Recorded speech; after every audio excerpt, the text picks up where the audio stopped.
O que são os cenotes mexicanos? São grandes depósitos de água doce de grande profundidade que estão em depressões geológicas, normalmente no estado de Yucatán, no México.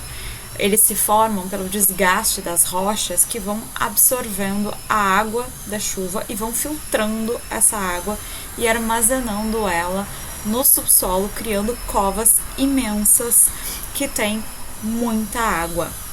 Alguns cenotes chegam a ter mais de 50 metros de profundidade. Por isso, no vídeo, vocês veem que as pessoas estão usando coletes salva-vidas.